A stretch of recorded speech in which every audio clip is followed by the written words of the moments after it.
Se eu não puder voar, eu corro. Se eu não puder correr, eu ando. Se eu não puder andar, rasteiro. Atrás dos sonhos que eu almejo, por isso eu morro. A ideia aqui é a gente trazer uma mente muito forte que ajude a sua mente a ir mais longe. Fora do Rótulo no ar, olá você que está com a gente em mais um episódio. Muito obrigado pela sua companhia, obrigado pela sua presença. Desde já peço que vai curtindo, vai compartilhando, mandando aí para sua galera. Hoje mais um episódio muito legal e a gente está variando aqui. Semana passada tivemos um esportista e hoje temos aqui um convidado também que vai... Artista. Então estamos variando nossos convidados. Base mental alta. Muito bom. Muito Mais bom. um, Jean. Mais um famoso Janete Portela, que também tem novidades aí. Como que é o nome do projeto aí? Cycle Experience. Explica pra gente o que é o Cycle. A ideia é que a gente consiga elevar o nível de atividade sem ser só de força. Então a gente vem com pedalar. Isso aí é pra quem? A galera que não se identifica muito com... Na verdade é para... também, né, para quem não gosta do exercício de força e musculação, acho que a musculação é necessária para todo mundo. Sim. Mas ele vem com uma nova forma de fazer o cardio, que ninguém faz, que o povo não gosta, então fortalecimento e tudo isso. Janeiro, estamos na área.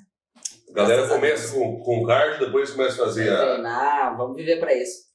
A galera começa a fazer o cardio, depois começa a fazer o exercício de força e esquece do cardio. Esquece, porque a pessoa acha que é muito mais fácil começar com aeróbico, né? Mas vai dar bom. Janeiro estamos na área. Nosso Fora do Rótulo no apoio de Precious Care, cosméticos que valorizam seus cabelos como uma verdadeira joia, matérias-primas brasileiras, alta performance e veganos de Marília, para todo mundo. Exatamente. A Precious é aqui de Marília, é extremamente respeitada. Todos os testes foram feitos e aprovados pela Anvisa. Toda a linha Precious não oferece risco nenhum, pelo contrário, só benefícios para os seus cabelos, e a vantagem é que tem para todos os tipos de cabelo. Precious, se você ainda não experimentou, vale muito a pena que você acesse e experimente, porque a qualidade é alta, a entrega da empresa em relação à qualidade, principalmente valor acessível, é extremo. Então, Precious vale a pena. Siga aí no Instagram, @PreciousCareOficial. Vamos apresentar nossos convidados de hoje. Kaká já conhece. Kaká já estava aqui com a gente na semana passada, hoje está novamente. Semana passada ela esteve acompanhando o Pepe. A Kaká. Que está, né, o Pepe que está em Abu Dhabi. E ela só mexe com artista, com atleta. Se você quiser comentar um pouquinho qual é o teu trabalho. Porque você está aqui de novo com esse povo bom. Estou aqui de novo porque a gente trouxe mais um representado da Lamuzeta, né, que é o Ramon. E a gente trouxe a última obra dele. O Ramon já tem várias obras publicadas, mas essa daqui é a última dele, que foi premiada, né? Primeiro lugar no edital de Marília, ano passado. Que legal. Com mais de 200 pontos, né, Ramon? 236 pontos, assim, uma coisa histórica. Quando a gente escreveu, a gente falava, vamos tentar tirar 100, né? Isso, vamos atrás. Não. É um ranqueamento? Como é isso? Explica pra gente, somos leigos nessa pontuação aí. É o seguinte, essa pontuação, ela vai analisar qual que é o impacto cultural, o impacto social, histórico da obra na sociedade, né, desse projeto cultural, que no caso do Ramon era o livro, e quantas pessoas são envolvidas, quantos artistas locais são envolvidos. Então, no caso dessa obra aqui, tem o Ramon, e a pedido do Ramon também, que me trouxe aquela preciosidade que é o seu Aloysio Dias, que é um artista naif, a gente até trouxe algumas obras dele para vocês verem. E o tanto de pessoas que você envolve, o tanto da cadeia de empregos que você gera para produzir uma obra localmente. Então, assim, é uma coisa muito sólida, muito bacana você participar de edital e vencer. Você pode ter certeza que é muito fiscalizado. Nossa, muito legal. Nosso convidado de hoje, então, Ramon Barbosa Franco. Seja bem-vindo, Ramon. Muito obrigado, Coalise, obrigado, Janete, pelo convite. Obrigado, Kaká, pelo convite, pelo trabalho e parceria de tempos, né? Eu e a Kaká somos amigos há muitos anos. Eu conheci o pai dela, conheci ela, e, enfim, a gente tem uma trajetória longa, para mais. O Ramon Não revela a nossa idade, não, né, Kaká? Vamos falar 20, não fica, é mais, mas tudo bem. O Ramon é mariliense? Não, eu sou nascido em Paraguaçu Paulista, que é um município que fica aqui a 80 quilômetros, né? E foi muito tempo conhecido, com a Liz Janete, pelas termas, águas quentes, águas termais. Então, toda vez que eu falo que eu sou de lá, muita gente aqui de Marília fala, poxa, eu passei muitos domingos lá em Paraguaçu, nas termas, e pergunto, como é que tá o parque aquático e tal? Então, é uma cidade Como é que tá o parque? Isso que eu ia falar agora, nunca mais ouvi. Eu estive Eu encontro uma vereadora de vez em quando na Jovem Pan, que é a Vani Generoso. E ela é uma das lutas dela lá, que é voltar a fazer Paraguaçu, voltar com essa Paraguaçu, essa aliás, qualidade aí, né? cidade de distância turística, por Sim, conta de exatamente. outros aspectos que tem. Existe um trem, uma locomotiva da década de 1950, que ela foi usada ali, e é um berço de grandes nomes da música caipira, Paraguaçu Paulista. As irmãs Galvão moraram lá, o compositor Dino Franco, que tem um sobrenome igual, mas é da minha família, tá? Aliás, conheci ele me chamava de primo. Ô primo. Ele é dali de Conceição de Monte Alegre, que é uma cidade do lado. Um distrito que fica do lado de Paraguaçu Paulista. E as termas hoje se tornou no Parque das Araras, Janete. É um resort com algumas instalações lá. Eu não conheço esse novo formato, mas amigos meus já foram e gostaram. Há 2 ou 3 semanas eu fui até lá, no aniversário do conhecido nosso, e foi de frente a esse Parque das Araras. Eu quase fui lá ver, mas como eu estava no aniversário, na festa, depois vou ficar por aqui. Foi uma outra oportunidade. E não fui conhecer, mas tá lá ainda, né? Porque o que aconteceu ali foi o seguinte: quando o Maluf foi governador do estado de São Paulo, ele iniciou um projeto de buscar petróleo no interior, né? E fez um poço lá em Paraguaçu e achou água quente. E parou. Então, a partir dessa água quente que... que legal. Olha, sempre e a partir daí coisa que você acha uma. Como é que você acha uma água quente aqui? Sempre vou gravar de novo. E aí começou. Aí fizeram os testes, essa água daria para usar como águas termais, né? E fez um complexo ali, muito bonito, por sinal. Eu lembro que eu ia lá ler livro, era gostoso lá. Eu lembro que eu terminei de ler... Tem hábito, né? Isso já veio desde cedo, então. Desde pequeno. Eu lembro que eu terminei de ler O Alquimista, do Paulo Coelho, lá, nas termas. Olha isso. Novinho, lá atrás. Uns 14 anos eu tinha. Aí você veio para Marília quando? A minha relação com Marília começa em 90... Começa antes, né? Eu vim fazer vestibular em 96, aqui tinha jornalismo na faculdade, na Unimar, me formei na Unimar. E em 97 eu comecei a fazer faculdade, comecei a cursar jornalismo aqui. Quando foi em 99, eu já estava trabalhando na imprensa, trabalhei em Paraguaçu, trabalhei em Assis muito tempo, surgiu uma vaga aqui, num jornal impresso, um jornal diário, chama, né, Jornal da Manhã, que até hoje tem um dos maiores aí da cidade, da região, o Jornal da Manhã tem até hoje. Aí eu fui convidado para trabalhar e comecei. E trabalhei ali 11 anos depois. Aí me formei e fui continuando. Você já denunciou a nossa cidade, porque a gente se conheceu em 97 na faculdade de jornalismo. Já entreguei a idade nossa. Mas eu sou jornalista desde 95. Eu comecei a trabalhar com 16 anos. Na verdade, eu comecei a trabalhar com 14, né?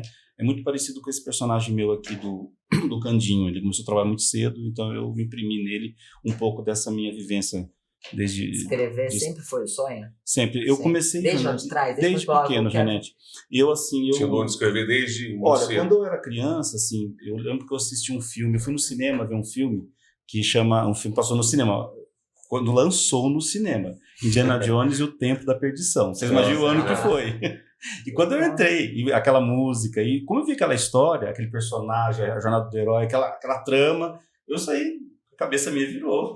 Mas é muito louco virar, porque quando a gente vê uma trama, alguma coisa, a gente pensa na gente no lugar do ator. Isso. Não do cara que tava pensando em tudo aquilo, né? Olha como o dom né? É um negócio louco. E o que é mais legal é quem escreveu, né? Porque o roteiro, né? Roteiro. Aí, o que acontece? Né? Eu volto pra casa, eu tô na segunda série, e sento, segunda série. E pego um caderno lá, um bloco. 88, 89. 88, 89. E começo a escrever uma história chamada Rinoceronte Branco. Um safari na África, porque o filme do Indiana Jones passa na Índia, mas na minha cabeça era na África. Você tinha de informação. Você que tá assistindo, tinha elefante. O Indiana Jones passa na Índia. Na Índia. Mas eu vi eu vi elefante. Eu vi elefante. Vi aquele pessoal andando junto lá. Eu falei, África, né? Eu tinha... Eu achava que era África também. 7, 8 eu até hoje achava. Pra mim era na África. Aí eu comecei a escrever a história, o Rinoceronte Branco, a história. Aí, a mesma coisa, um arqueólogo vai até a África salvar aquela história lá. Você fez um livro? Você fez uma história? Eu fiz um conto. Fez um assim. conto. Aí ali comecei a escrever. A partir dali Foi. Aí quando veio a E na escola, os professores viram que você tinha esse talento aí? Então, até hoje eu converso com uma professora, que chama Lígia Cação, professora de português, até hoje, porque toda quinta sai uma crônica minha na imprensa marilense, toda quinta-feira. Inclusive hoje é quinta. Onde que sai? Sai em vários, no Marília Notícia, no Fala Marília, no Diário de Notícia Marília, no Conexão. Eu faço a crônica e disparo, o pessoal acaba publicando. Então sempre eu falo sobre um momento assim da literatura, da arte, e faço uma crônica mesmo da vivência, né? E essa professora sempre lê e me comenta. E fala, você tirou 10 de novo, porque ela lia mesmo. Ela lia. Avaliando até hoje. Até hoje. Eu falo, nossa, se eu tô tirando 10 da senhora, eu tô indo bem, porque a senhora é criteriosa. Nossa, mas é muito legal, porque se a gente prestar atenção, a gente sabe para que caminho a gente deve ir. Porque as pessoas vão e eu queria, Janete, aquela coisa de ser escritor, né, Equalize? Eu queria ser escritor. E o escritor você tinha trabalha esse sonho onde? já, então, desde cedo? Desde cedo. O que vai acontecer comigo é assim, quando eu vou para a adolescência, eu conheço o teatro. E aí eu quero ser o Plínio Marcos, dramaturgo. Eu quero ser um dramaturgo, o Bertold Brecht. Mas é dramaturgo, entende? O Dias Gomes. Mas aí eu não consigo ir para a dramaturgia e aí cai o jornalismo. Eu falei, então agora eu vou... Ou eu ia escrever para teatro, que era uma coisa que era muito forte em mim. Eu lembro assim que... Mas muito difícil aqui no interior, né? O Ramon casou cedo. O Ramon, ele começou a família menina. Aí a necessidade já se torna... E aí, como eu estava já na imprensa, eu estava com 16 anos, eu já era repórter policial, e aí a faculdade, eu morava em Paraguaçu, tinha a faculdade de jornalismo em Marília, eu comecei a analisar aquela coisa de vestibular que todo mundo faz. Bom, se eu for para São Paulo, Escola de Artes Dramáticas na USP, eu vou ter que morar em São Paulo, eu vou ter que fazer... em São Paulo. Porque eu queria, na verdade, não era ser ator, eu ia ser dramaturgo. Então, veja bem a minha função, eu tinha que ser um escritor para teatro, mas eu tinha que passar como ator primeiro. E aí, aquela coisa, como é que vai se manter um pouco conservador também, Janete? Porque como é que eu vou manter? E alguns conflitos, falei, não, o negócio meu então é a imprensa. Vou para a imprensa. Me identifiquei com a imprensa e comecei. Aí, com 16 anos, eu comecei a trabalhar. Estou até hoje. A imprensa, para o escritor, porque o escritor, a Clarice já dizia, né? Escrever pode salvar a sua vida. E pode mesmo, porque você vai digerindo de novo, né, Ramon? Então, você vive... claro, tem situações na imprensa que a gente passa que você tem que escrever porque é um roteiro e você meio que fica preso comercialmente. Mas tem a parte linda, que eu acho que é do repórter. Do repórter também. Quando você vai contar a história de alguém, você se põe no lugar da pessoa. É um trabalho de compaixão, é um trabalho de você se colocar no lugar do outro. E eu lembro, né?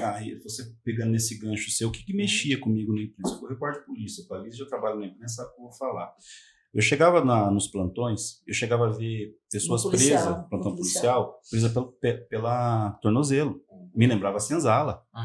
Tudo bem, eu não sei o que ele fez, mas pelo tornozelo, aquilo mexia comigo. Não sei, só que eu não colocava isso na matéria. Sem julgar. Sem julgar. A matéria era lá, o cara, vamos supor que aquela pessoa que estava com o tornozelo gemado, ele tinha sido um criminoso. Tudo bem, eu ia reportar o fato, aconteceu isso.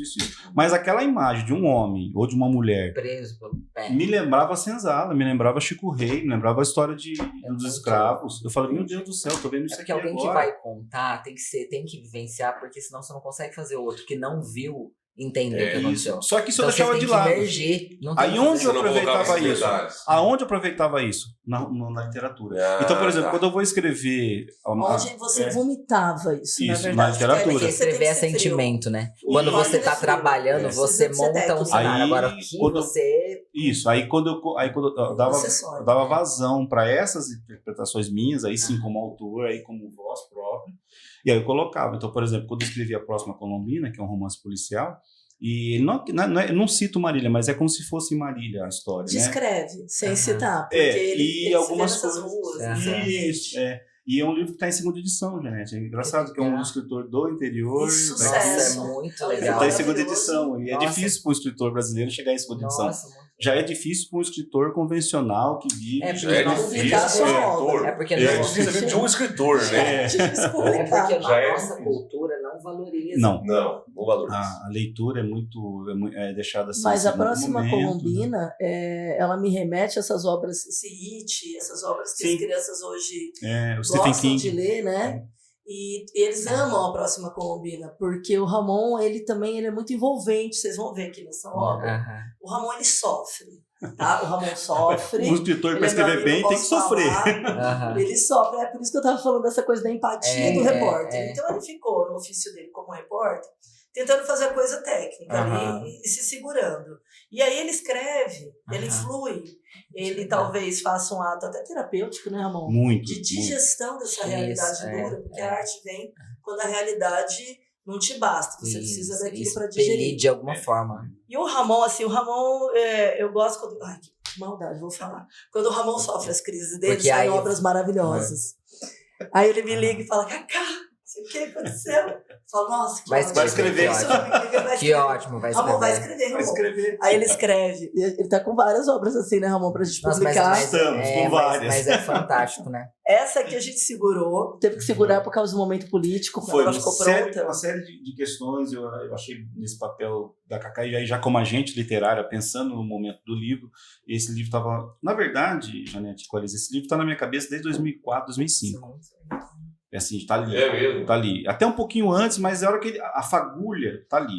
E eu venho escrevendo, e eu gosto de escrever à mão. Acho que até essa foto que eu apareço aqui, ó. Você escreveu à mão para retratar. Esse aqui, ó, essa foto aqui, gente, ó, é o canavial. Isso aqui é o canavial escrito à mão. Aqui, ó, esse é o canavial. A gente fez questão de tirar a eu foto do toda manuscrito. E aí, do original. eu gosto de escrever porque vem do meu ofício de repórter. Até hoje. Você gosta de escrever, então, à mão. Até hoje, no meu trabalho, hoje eu faço assessoria de imprensa, né? E desenvolvo o trabalho de comunicação corporativa. Eu vou com meus clientes, eu vou com o caderno, com a caneta. Aliás, hoje o meu cliente ficou com a caneta. Essa caneta ficou no meu cliente, que ele estava sem caneta, eu peguei para ele. Então, o que acontece? Muito legal, a caneta e o caderno, e eu uso a máquina fotográfica, que eu não gosto de usar foto de celular. Celular é boa, mas eu prefiro a máquina fotográfica. E aí, esse processo de escrever à mão, o raciocínio. E o canavial já vem engenhando há muito tempo, né? E eu venho escrevendo, depois que passei para o processo de edição, e aí a Cacá lá atrás, acho que foi 2018. A gente tentou em 2018, só que a gente estava num momento político que ele vai contar aqui a história do Boia Fria, daquele trabalhador que cortava cana, né? E era um momento político muito delicado para se falar desses temas, porque na hora que você passa por isso, você passa por reforma agrária, você passa pela história, necessariamente pela desigualdade social, pela desigualdade pela social, precarização do trabalho no campo, né? Isso são questões que tá aí. Que na verdade ele não né? Você não está incitando nada, não está fazendo apologia e nem sendo panfletário, está sendo real. É a realidade. Vamos dar uma segurada. E segurou por quanto tempo? Aí nós seguramos até o ano passado. 21. 18, 19, 20, 24 até 2020. E você escrevendo outras coisas. E eu fui produzindo outras coisas. Nesse meio de tempo aconteceu um monte de crise na vida dele, graças a Deus ele escreveu um monte. Um monte de romance. Qual livro que é esse? Ó, aí eu não vou lembrar, não sei se esse é o 9º ou 10º, não lembro agora de cabeça. Eu tenho que pegar lá a lista, é sério, porque eu... Quando você se viu e você falou, isso aqui é minha fonte de vida. Teve uma fase, porque eu acho que todo mundo que tem algum nível de dom ou facilidade para alguma coisa, você se vê fazendo. Mas demora um tempinho para cair a ficha que é esse o seu meio de vida. Aquilo que a Cacá falou é interessante. O Ramon casou cedo, quer dizer, daí a necessidade vem à frente. Mais alto, e eu vou fazer isso porque eu tenho que ganhar o ganha-pão aqui para minha família. Né? O ponto esse que aconteceu comigo foi em 2003. Foi no ano de 2003. Quantos anos você...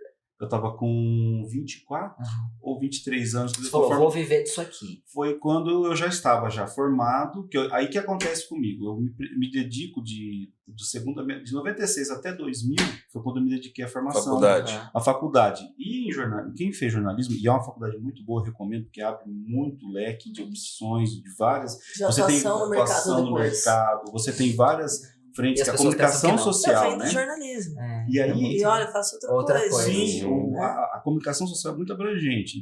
Ela se encaixa em todas as áreas da economia, da política, a economia, a agricultura, tudo precisa de comunicação. Sem a comunicação você não consegue fazer absolutamente nada, né? A publicidade entra nisso, o marketing, enfim, o radialismo, né? Aí, de 96 a 2000, eu sou focado nisso. Aí eu vou buscar o quê? Os escritores jornalistas, porque existem jornalistas que não são escritores, mas tem os jornalistas escritores.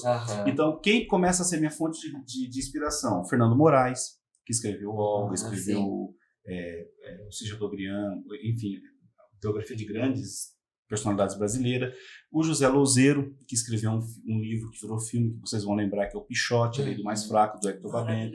O Louzeiro fez também a história do Lúcio Flávio, que foi um bandido assaltante de banco da década de 70, que me impressionou, porque o Lúcio Flávio veio trazer o que é o Esquadrão da Morte, que acontecia nos presídios. E o Zé Louzeiro vai contar a história do Lúcio Flávio. E você sempre é apaixonado por figuras. Por personalidades brasileiras, pessoal. Nossa, Lampião, acho que eu dei umas 3 biografias deles, do Lampião, sabe? Eu sempre, assim, e aí, quando você começou a escrever, exemplo, a ideia do Canavial... O Canavial começa a nascer nesse ponto quando eu era criança, que eu jogava bola num campinho, até tem uma tela que retrata esse momento. Que a gente a gente coloca ela aí. Então, que eu jogava bola lá em Paraguaçu Paulista, num campinho perto de casa, e 5h30 começavam a chegar os ônibus dos trabalhadores rurais, né?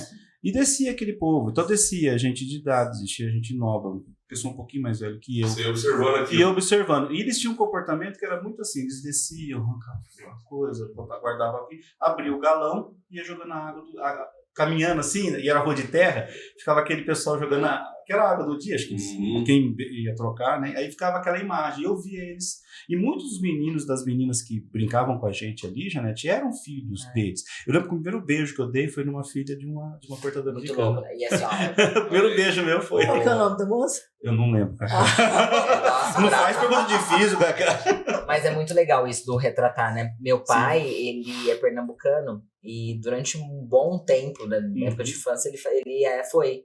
Depois ele ficou meio chefe ali dessa galera, mas ainda vinha. Então descia realmente aquele caminhão de ponto em ponto. Isso, lembro certinho, exatamente o que ele escreveu. Tirava aquele pano, né, que era um turbante. Tudo preto, fuliço, porque a cana... E aí tinha um boné, tirava o boné, o turbante, e aí vinha com a garrafa, ele realmente jogava água, que já saía quente, ele não segurava. Eu consigo me lembrar exatamente do cheiro da cana. Exatamente. Meio com fuligem, com queima, né? Porque na época, é isso aí, é muito legal. O que acontecia? Eles só entrava, a turma, né? Só entrava no canavial, nos carreadores, quando queimava. Então queimava a cana. Isso, era o processo. Aí depois eles entravam. E eles são trabalhadores temporários, 8 meses, 7 meses. Depois, não, tem que ter demanda para ter trabalho. Alguns ficam, outros não, né? Então esse pessoal ficava, então, no entorno da minha casa, eu morava num bairro ali, minha família mora até hoje nesse bairro Paraguaçu Paulista, eram muitos cortadores de cana, bastante mesmo. Então eu cresci no meio deles. Eu lembro quando saiu o vale, o pagamento deles, o mercado ficava cheio. Isso, era automático. E era só para eles. Tinha um mercado que só fechava para eles. Agora vai atender o pessoal do corte. Então você ia fechar, porque ela só podia agora. Então eu lembro que era aquele dia que eles iam lá e ver o pessoal. Então isso tudo me retrata. Essa coisa de chegou a comida. Seu pai foi corta-cana? Ou seu avô? Seu pai? Olha, eu vou ter que ler esse trechinho, porque é emocionante. O pós-fácil, esse livro do Ramon, o Ramon, ele é uma pessoa também ele se aprofunda muito nas pesquisas. Isso é uma grande vantagem da gente ter um representado assim dentro de uma empresa como a Museta, porque eu empresto o talento dele para outras obras.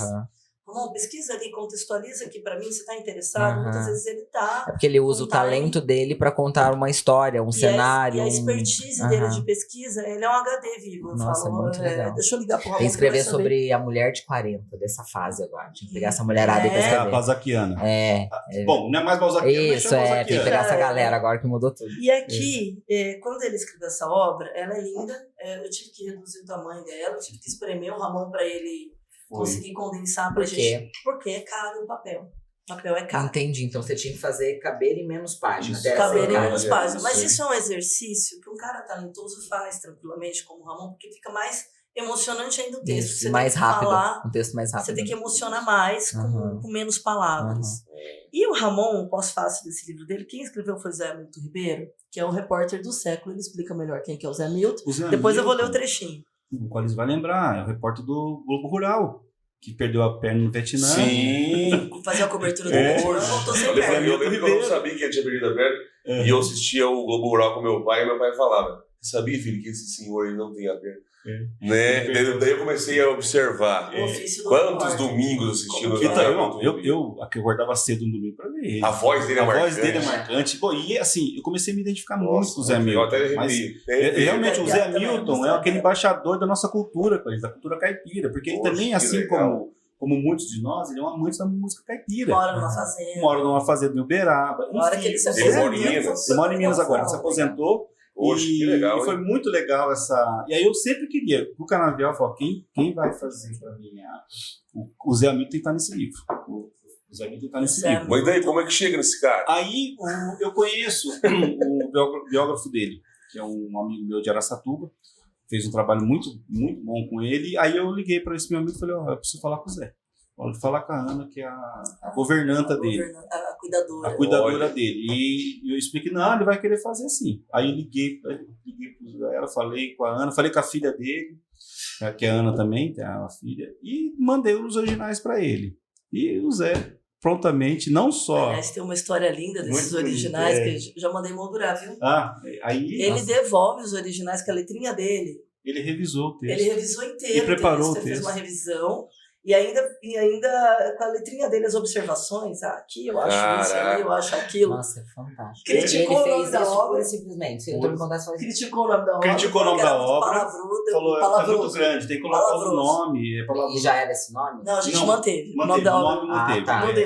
Não deu mas assim, alguns recursos ali, ele falou assim, que é mania de editor. Né, porque ele foi editor de 2 jornais de São José do Rio Preto. Ele morou um tempo em Rio Preto. Morou em Campinas também.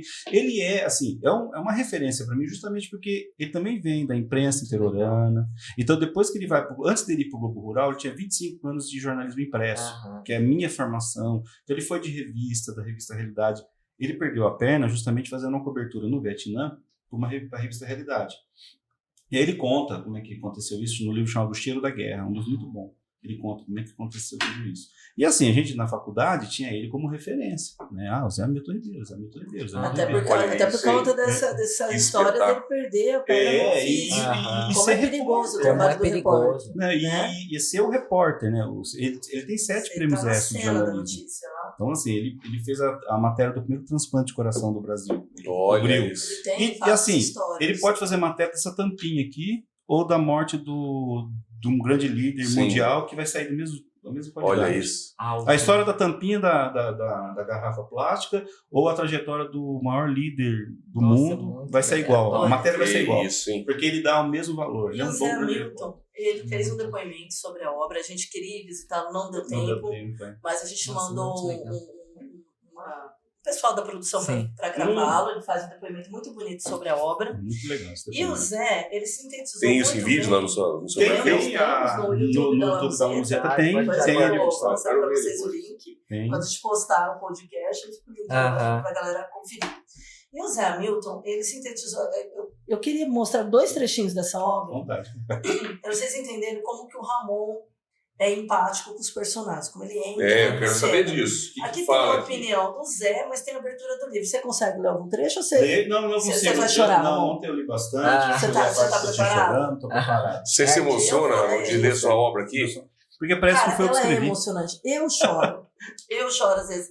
Mas assim, eu acho que a gente devia, pra Janete, aí, em homenagem ao pai dela, Ramon, sim, ler essa apresentação aqui agora, quando você começa, o prenúncio. Prenúncio, eu leio sim. Antes, deixa eu só colocar uma curiosidade. Depois eu vou ler do Zé Hamilton. Assim, ler do Zé Hamilton. Diz que coincidência não existe, né?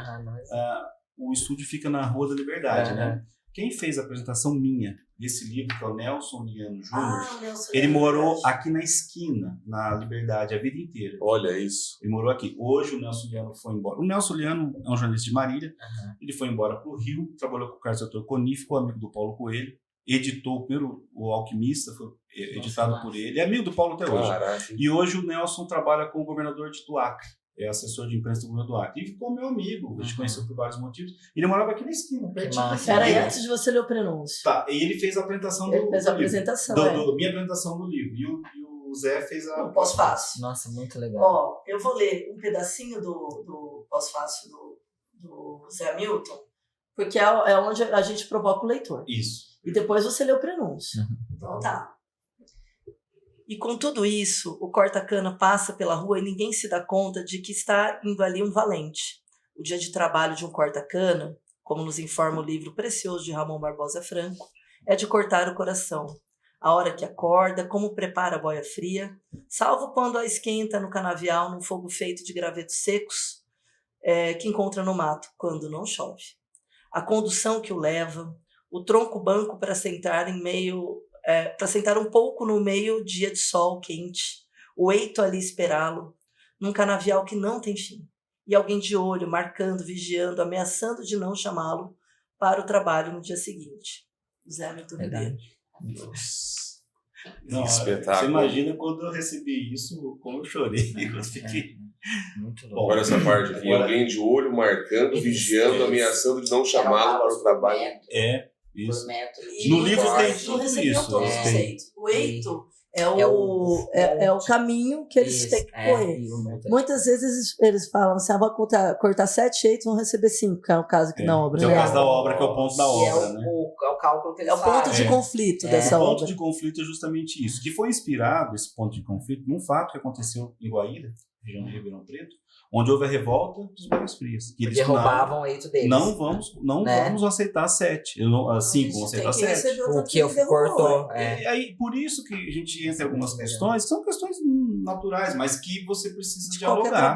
De qualquer trabalho, que precisa ser colocado e refletido. Né? É muito injusto. Lê, Ramon, vamos ao prenúncio. O prenúncio. Vem contar sobre um tempo que não existe mais. Ele se acabou, assim como findaram as pessoas que nele viveram, choraram, sofreram e se amaram. Se a esperança rareia pelo agora, imagine então por aqueles anos.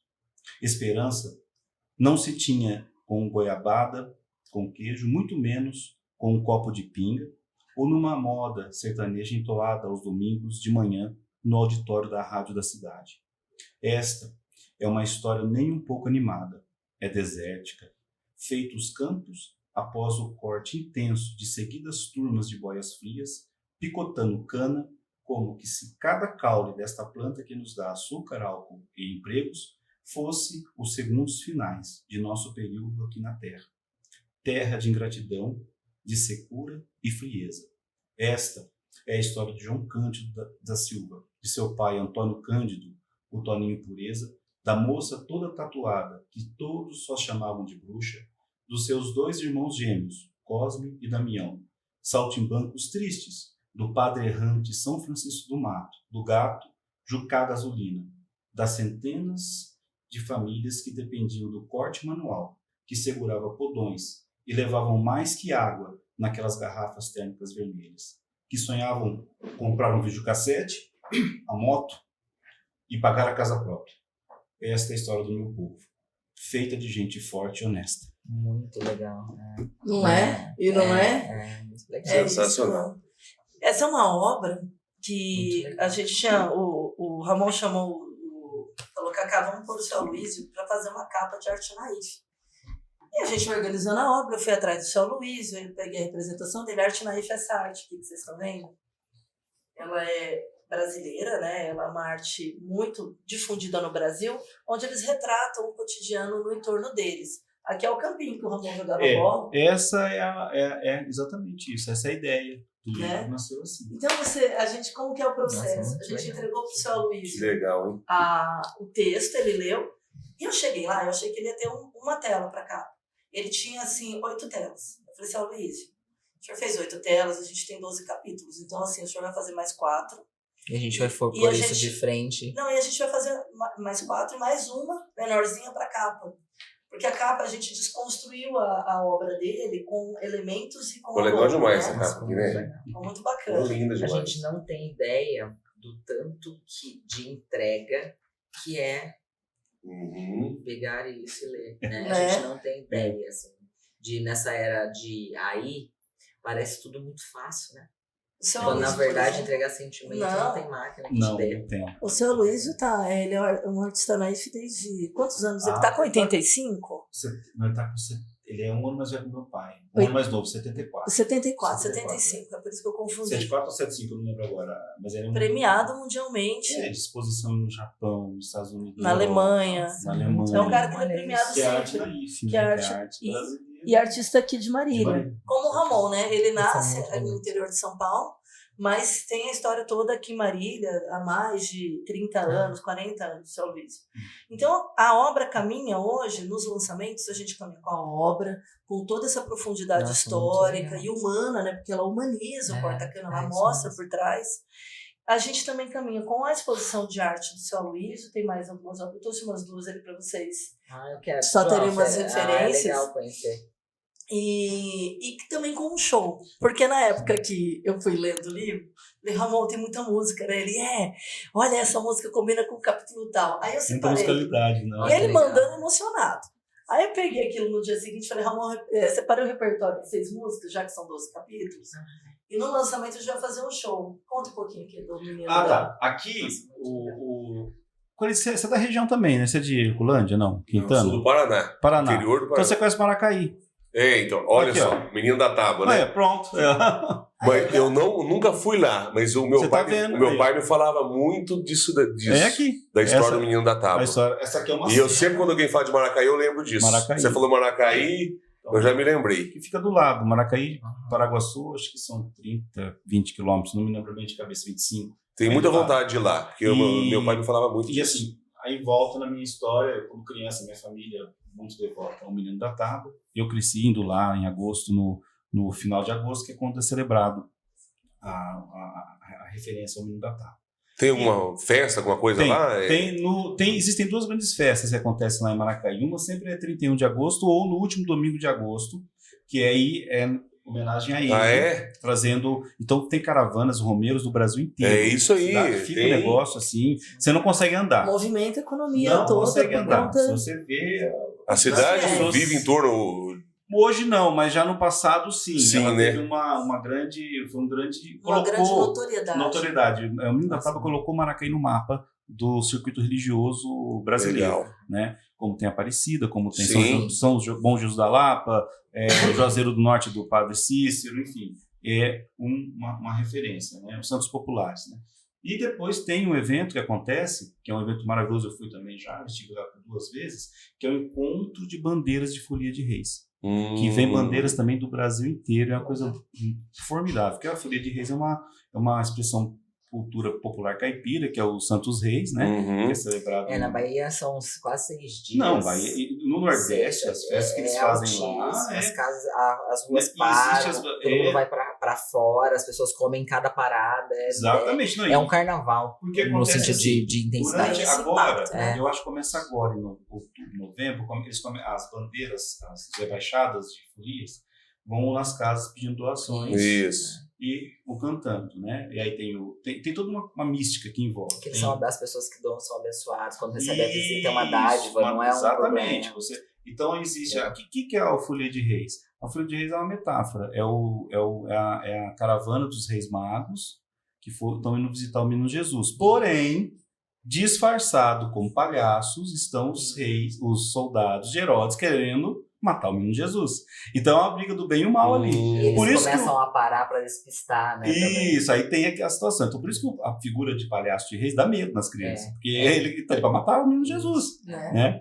Então existe toda... E o ponto de bandeira acontece lá. E essa cena aqui, ela acontece justamente no cemitério, que é um dos momentos. Aqui é o Candinho, ainda Candinho, que depois ele transforma. E aqui é o pai dele, que de Antônio Boia Fria está se tornando Toninho Pureza. E depois tem a transformação dele. Os personagens se transformam na história, né? A vida deles vai transformando eles. Essa é a grande humanização dessa obra. E é interessante que o seu Aloysio, ele conseguiu retratar exatamente o Menino da Tábua. Desse jeito. Essa é a iconografia do Menino da Tábua. E o cemitério é bem assim mesmo, descampadão em volta aqui. É a cana-de-açúcar, porque o cemitério fica bem no ponto que você consegue ver. É mesmo. Eu fui lá, antes da gente finalizar o capítulo, eu fui com meu pai, inclusive, justamente por causa dessa cena. Eu peguei meu pai e fomos lá. E nós fomos no domingo de manhã, ficamos andando lá, tirando foto, enfim. E aí é justamente para reproduzir isso aqui, né? Porque o personagem foi com o pai lá, então eu também fui com meu pai para a gente fazer essa imersão, vamos falar assim. Nossa, mas é muito legal. Que legal, hein? A gente não tem ideia. E aí, caminha então, o projeto aí vem pela parte da venda, né? Onde a gente fala o que é interessante, como as pessoas vão absorver isso ao comercial. Essa obra. Hoje em dia, com a facilidade que a gente tem de tecnologia, de filmar, ou mesmo com os talentos que vão se reunindo, a gente não tem porquê não ter projetos multilinguais. Então, o Ramon, quando ele caminha com o lançamento dos livros, que a gente vai estar em todas as Jauvis, né, em várias livrarias, enfim, nas escolas, a gente já leva um painel que a gente montou móvel, onde vai toda a exposição dos quadros, com os trechos, porque aqui no final do livro Você tem o quadro que retrata com um trecho da obra referente àquele quadro. Então é uma exposição de artes plásticas, de arte naif, de um artista renomado. Tem o escritor falando, contextualizando, que o Ramon, para contextualizar historicamente, ele é bárbaro, porque é a vida dele toda de repórter, então é um cara que sempre pesquisou. Consegue entregar isso muito forte, consegue entregar isso muito bem, não só desse tema. Quando os temas se entrelaçam, o Ramon ele tem essa disponibilidade de viajar e de conseguir explorar. E tem da música também. Por isso que aí, quando a Cacá entendeu, falou, Ramon, acho que cabe a gente fazer um show. Com tudo. Então coloca a música e aí os representantes. Legal, isso aí. Chamamos uma equipe de música regional aqui na cidade, a gente vai variando os artistas. Sim. E a gente fez um show. Foi muito bonito, os ensaios eram emocionantes. Adorei esse ano. Aí, exatamente esse trabalho acabou indo para os trabalhadores da Dori. Por exemplo, eles queriam no mês do trabalhador alguma obra que comunicasse com o valor do trabalhador, o valor de humanizar esse trabalhador. E eles escolheram essa obra do Ramon, né? Sortearam algumas para os trabalhadores. E a gente fez exposição nas plantas, um show nas plantas e outro no teatro. Nossa, muito sim, é uma obra que comunica muito, ela é muito... Você sentiu, né? Não, é muito Você viu seu pai? Você viu, né? E a ideia, mesmo que alguém não tenha tido acesso a essa vivência, você se põe no lugar, né? Isso, quando você consegue entender, fala, cara, realmente não tem expressão nenhuma aqui, que nível de vida essa pessoa tem, que nível de vitalidade, que nível de esperança a pessoa nenhuma. Ninguém lembra. Se você for olhar os carros que eram levados, era uma vergonha alguém colocar 40 pessoas dentro daquilo. Inclusive, tem na memória isso, que eu ia com minha mãe ia colher algodão. A gente acordava tipo 3 horas da manhã, eu lembro em cima do trator, assim, eu, meu irmão, pequenininho, menor aqui. Inclusive, duas coisas que eu muito perigoso. Quantas pessoas morreram nessa parte do transporte? Eu preciso só falar uma situação. Sim. Antes, eu quero falar que o livro ele também tem um catálogo de arte naif.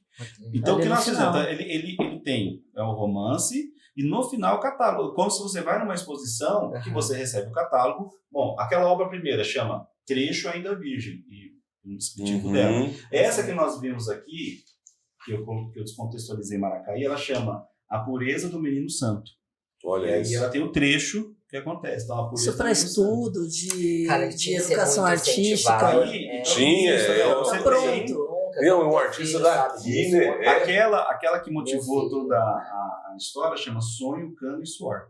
Que tem a ver com as crianças o sonho. E o sonho do videocassete, da morte. O sonho da vida melhor. A questão do transporte, está fazendo agora, eu acho que 40 anos, porque inspirado, está aqui de forma escondida, não, mas está aqui de forma subterrânea. Houve um acidente muito grave entre Assis e Maracaí, na década de 80. Morreram, se eu não me engano, muitos boias frias. E a partir daí, o Congresso Nacional, na época tinha um deputado federal na região, e outros deputados começaram a se articular, começou aí, a partir desse acidente grave, inclusive o cemitério de Assis vai fazer uma homenagem a esses boias frias que morreram. Inclusive tem um bairro lá em Assis com os nomes de todos que morreram. O mais novo tinha 14 anos de idade, o mais velho tinha acho que 60, alguma coisa. E começou a discussão no Brasil da segurança do transporte dos trabalhadores rurais, a partir desse acidente. Então precisou ter uma tragédia que envolveu justamente os boias frios. Para começar essa discussão. Isso que acontece historicamente. Né? E foi um acidente assim, muito grave, um acidente gravíssimo. Eles estavam indo para o corte, e aí um caminhão que saiu acho que de Prudente. Foi uma situação assim drástica, e a tragédia, a cidade parou. Eu tenho familiares em Assis que lembram, nossa, esse dia foi o dia mais triste de Assis. Esse reflexo desse acidente, acho que por volta ali de 2006, 2005, teve um acidente da IOC, uma fábrica lá em Ourinhos, e o pessoal estava indo trabalhar, uma fábrica muito boa e tal. E aí o pessoal saía de Ourinhos, ela era ali no comecinho do Paraná, e teve um acidente onde morreram também. Pelo menos uns 10, um ônibus de quase 40.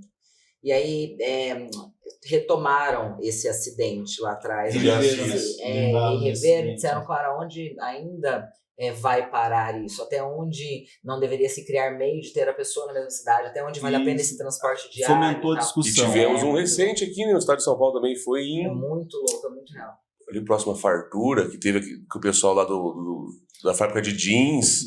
Você lembra disso também? Morreu uma galera. Lá dentro, né? Nossa. De um ônibus sem acesso nenhum, sem essa é uma ventilação, discussão. Então, uma coisa vai na trama aqui. Foi a partir. Acontece. A mãe dele morreu num acidente. Não é esse acidente, mas esse acidente, na minha infância, ficou muito forte. Foi, acho que 82, 83, não lembro agora, mas ficou muito forte. Então eu resgato ele. Quando eu vou fazer ficção, eu me lembro dessa história. Eu lembro desse clima, né? É muito legal.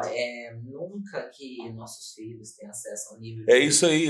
Não, e dá até vontade, né? De ler isso, de fazer eles conhecerem. Mas eu nunca fui instigada. Também não. Nunca à medida que eu fui mudando quando a gente falou sobre dom e profissão, que a gente sabe o que a gente nasceu para fazer de alguma forma e a gente vai sendo guiado por outras coisas.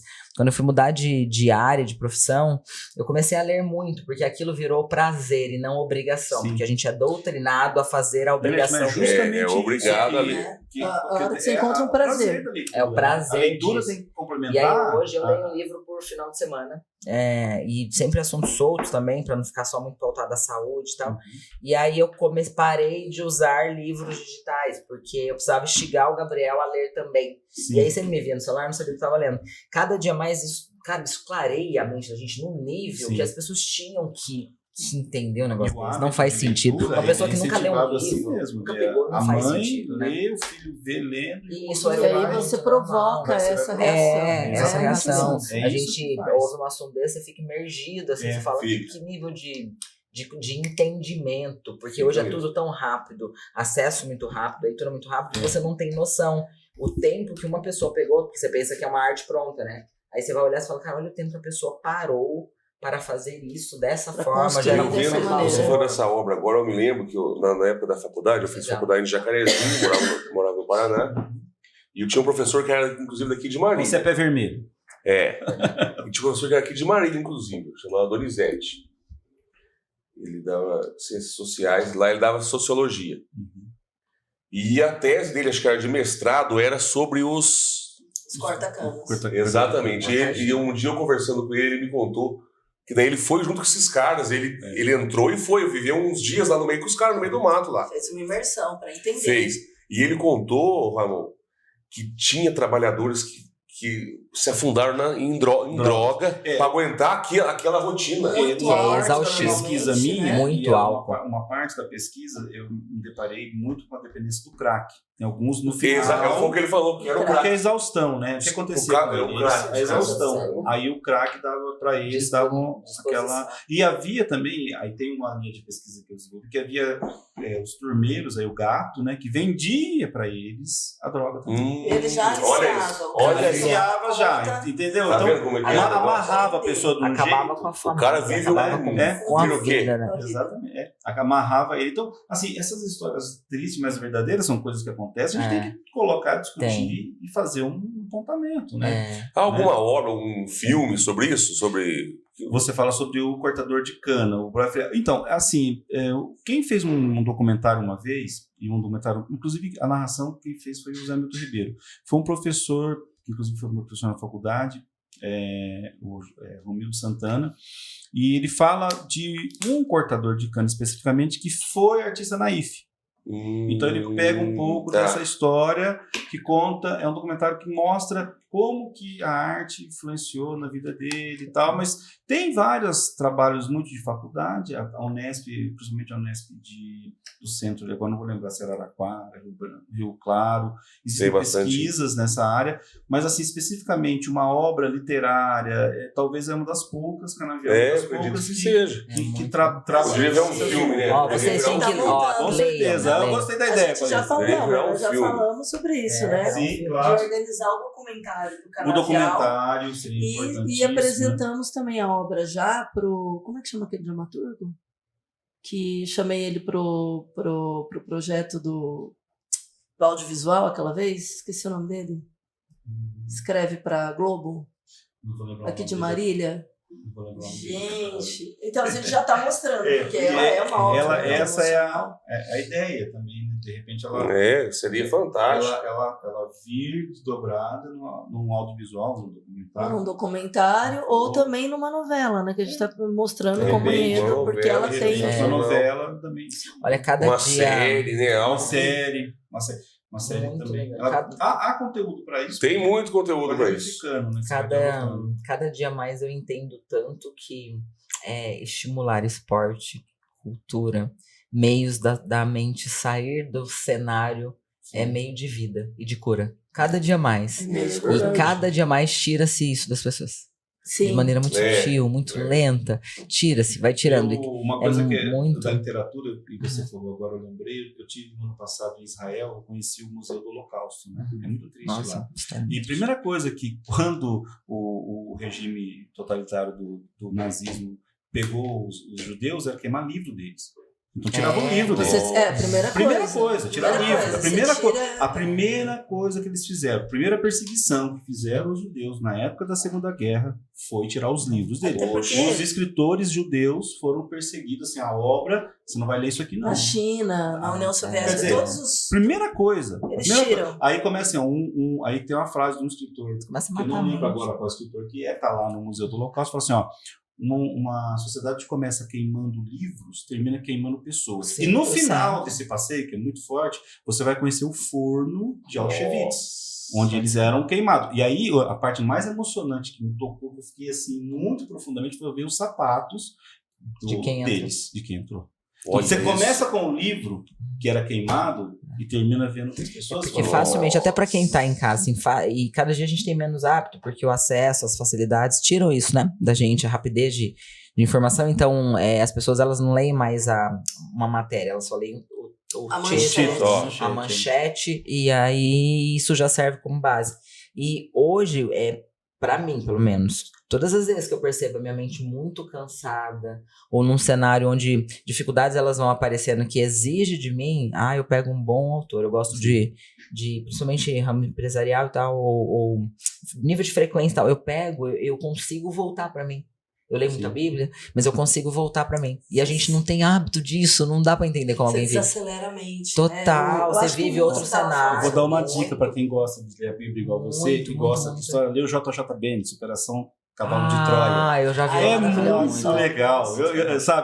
Eu li lá atrás, depois eu fui ler agora que eu estive lá em Israel. É muito legal, que você começa a lembrar dos pontos. E assim, fantástico. Uns falam que é ficção, outros falam que é realidade. Eu vou ler como ficção, mas é muito bem escrito. É muito legal. A primeira vez que li, era novinha, eu achava que era real. Eu também, quando a primeira vez que eu li. Com certeza é verdade. Não, mas depois você vai ver. Mas é uma viagem. É uma super viagem. E um outro livro muito legal também, que também eu encaro ele como ficção, mas ele traz muita mensagem muito profunda, são dois, na verdade, o Evangelho segundo Jesus Cristo, de José Saramago, e A Última Tentação, de Nikos Kazantzakis, que é um grego, que é muito bonito também, mas é ficção.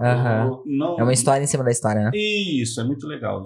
Os dois, o Ensaio sobre a Cegueira, que virou filme do Saramago, mas o Evangelho virou peça de teatro. Nossa. Acho que até o Thiago Lacerda que fez Jesus. Sim, não me lembro agora. Já teve várias. Agora, A Última Tentação, o Martin Scorsese fez o filme, que quem faz o Jesus é o Willem Dafoe. É muito bonito o filme também. É muito legal. Mas é história ficção. É a ficção dentro... Tem essa coisa do filme, ele não chega até onde a obra chega nunca, porque eu acho que é o seguinte, você lendo, a obra ela tem o limite da sua imaginação na cena. Visualizou, limita, né? Quando um cineasta ele põe, ele dá uma limitada ali no teu, né? Ele meio que... Não, é até aqui que você vai. Por isso que eu acho que tem esse impacto, né, meu? Não tem. Por isso que muitas pessoas que, quando leem uma obra, depois veem um filme e falam, não, mas não gostei. Acontece isso bastante. Acontece. Já falando em filme, eu assisti um outro que eu quero deixar como dica, que é a história do Steven Spielberg. Chama The Fabelmans. É a história dele. Então, ele vai, com 5 anos, ele vai ver um filme no cinema com os pais, que é O Maior Espetáculo da Terra, um filme do Cecil B. DeMille, com o Charlton Heston, e ele fica com a cena do trem na cabeça. Aí ele ganhou um trenzinho, aí ele quer filmar a cena do trem. Quer fazer o mesmo efeito. O filme é muito bom, é muito legal ver como que justamente isso, como que a pessoa consegue traduzir para a arte aquilo que ela está vivendo. É muito então, legal. é um filme longo, 2 horas e meia, mas é muito gostoso de assistir. Eu não muito acredito bom. que Deus nos dê um nível, independente da fé, um nível mental como o nosso para que a gente se limite. Para que a gente não faça não pegue daqui e não faz sentido. Né? Enfim, é uma honra receber vocês. Muito legal mesmo. A gente ganhou, viu? Muito mesmo. Muito legal. Cacá, parabéns pela tua trupe. Só é um melhor que o outro. Muito bom. Só gente muito boa. Você que tá em casa, a nossa ideia é que você repense. Sempre repense. Repense algumas coisas. Que você refaça algumas trajetórias de vida. Que você pegue algum livro lá na sua estante e fala, vou ler isso aqui, hein? Ou pegue alguma das indicações para que a gente consiga ser curado, né? Curado, um pouquinho mais curado. E aí a gente vai, de alguma forma, entregando cura, entregando sentimento, entregando cuidado, entregando. Né? Porque se a gente vive doente em nós mesmos, não tem como sair coisa boa, né? Quanto mais a gente entrega, mais a gente recebe. Né? Então, obrigada pelo tempo, é o artigo mais precioso que a gente tem. Muito legal mesmo. Então, obrigada pelo tempo, obrigada pelo respeito. O intuito do Fora do Rótulo é 100% esse, é dizer coisas que não tem como escrever, nem sempre. Trazer pessoas que pensam tão aquém. É muito legal ver você lá atrás, né? Eu entendo cada dia mais a importância do dom. Isso não é mentiroso, isso é real, né? E aí, o quanto que é importante a gente ouvir, né? Se ouvir, prestar atenção na gente, olhar um pouco no espelho e falar, cara, pra que eu tô aqui mesmo? Porque a gente tem muitos indícios. Viver do dom, né? Acreditar naquilo que pode ser o seu meio, não né? é financeiro. Financeiro é só o resto. Então, parabéns, viu? Obrigado, muito Janete. legal. Se permite, eu complementando a sua fala, é a intuição.